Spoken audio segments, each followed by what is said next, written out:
Hello दोस्तों, आज हम वह कहानी सुनेंगे जिसे सिंहासन बत्तीसी की 9वीं पुतली मधुमालती ने राजा भोज को सुनाया था। आइए शुरू करते हैं। राजा भोज हर दिन नई पुतली से राजा विक्रमादित्य की महानता और त्याग के किस्से सुनकर परेशान हो चुके थे, लेकिन वे सिंहासन पर बैठने का मोह भी नहीं रोक पा रहे थे। दूसरी तरफ उज्जैनी की जनता अपने पूर्व राजा विक्रमादित्य के त्याग की कहानियां सिंहासन की पुतलियों से सुनने को बड़ी संख्या में हर दिन एकत्र होने लगी। 9वें दिन जैसे ही राजा भोज सिंहासन की तरफ बढ़ने लगे, मधुमालती नामक पुतली जागृत हो उठी और बोली, ठहरो राजन, क्या तुम राजा विक्रम की तरह प्रजा के लिए अपने प्राणों का भी त्याग कर सकते हो? अगर नहीं तो सुनो राजा विक्रमादित्य की कहानी। एक बार राजा विक्रमादित्य ने राज्य और प्रजा की सुख समृद्धि के लिए एक विशाल यज्ञ का आयोजन किया। कई दिनों तक यज्ञ चलता रहा। एक दिन राजा मंत्र पाठ कर रहे, तभी एक शिव वहां पधारे।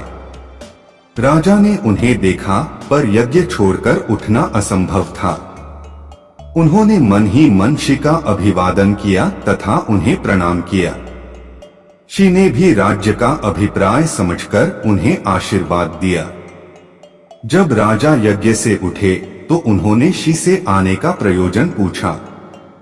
राजा को मालूम था कि नगर से बाहर कुछ ही दूर पर वन में शिव एक गुरुकुल चलाते हैं, जहां बच्चे विद्या प्राप्त करने जाते हैं।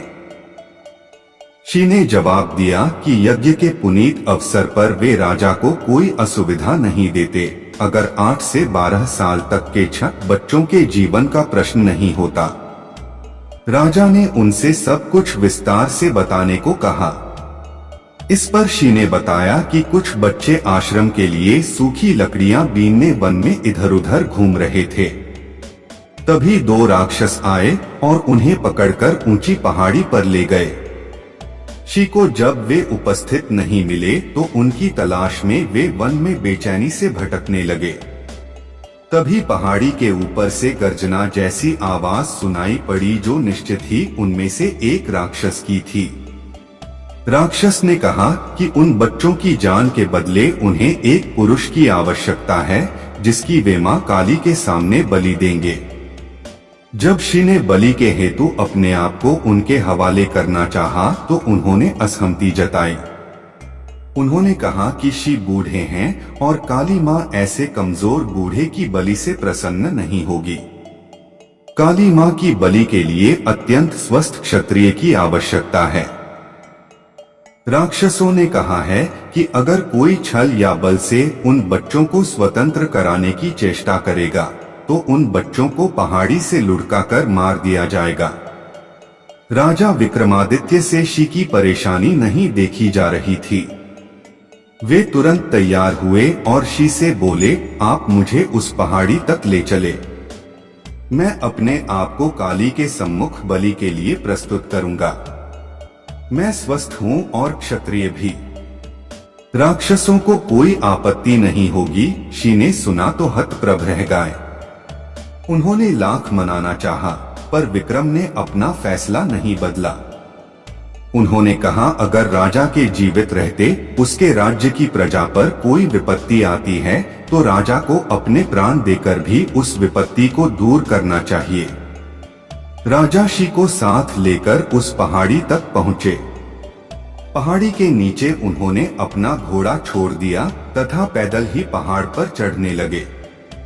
पहाड़ी वाला रास्ता बहुत ही कठिन था, पर उन्होंने कठिनाई की परवाह नहीं की। वे चलते चलते पहाड़ की चोटी पर पहुंचे। उनके पहुंचते ही राक्षस बोला कि उन्हें बच्चों की रिहाई की शर्त मालूम है या नहीं। राजा ने कहा कि वे सब कुछ जानने के बाद ही यहाँ आए हैं। उन्होंने राक्षसों से बच्चों को छोड़ देने को कहा। एक राक्षस बच्चों को अपनी बाहों में लेकर उड़ा और नीचे उन्हें सुरक्षित पहुंचाया। दूसरा राक्षस उन्हें लेकर उस जगह आया जहां मां काली की प्रतिमा थी और बलिवेदी बनी हुई थी। विक्रमादित्य ने बलिवेदी पर अपना सर बलि हेतु झुका दिया। वे जरा भी विचलित नहीं हुए। उन्होंने मन ही मन अंतिम समय समझकर भगवान का स्मरण किया। वह राक्षस खड्ग लेकर उनका सर धड़ से अलग करने को तैयार हुआ। अचानक उस राक्षस ने खड्ग फेंक दिया और विक्रम को गले लगा लिया। वह जगह एकाएक अद्भुत रोशनी तथा खुशबू से भर गया। विक्रम ने देखा कि दोनों राक्षसों की जगह इंद्र तथा पवन देवता खड़े थे। उन दोनों ने राजा विक्रमादित्य की परीक्षा लेने के लिए यह सब किया था। वे देखना चाहते थे कि विक्रम सिर्फ सांसारिक चीजों का दान ही कर सकता है या प्राणोत्सर्ग करने की भी क्षमता रखता है। उन्होंने राजा से कहा कि उन्हें यज्ञ करता देख ही उनके मन में इस परीक्षा का भाव जन्मा था। उन्होंने विक्रम को यशस्वी होने का आशीर्वाद दिया तथा कहा कि उनकी कीर्ति सदियों तक चारों ओर फैलेगी। इतना कहकर मधुमालती चुप हो गई। अगले दिन अगली पुतली की कहानी हम अगले एपिसोड में सुनेंगे दोस्तों।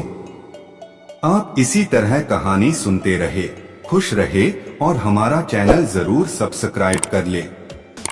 धन्यवाद।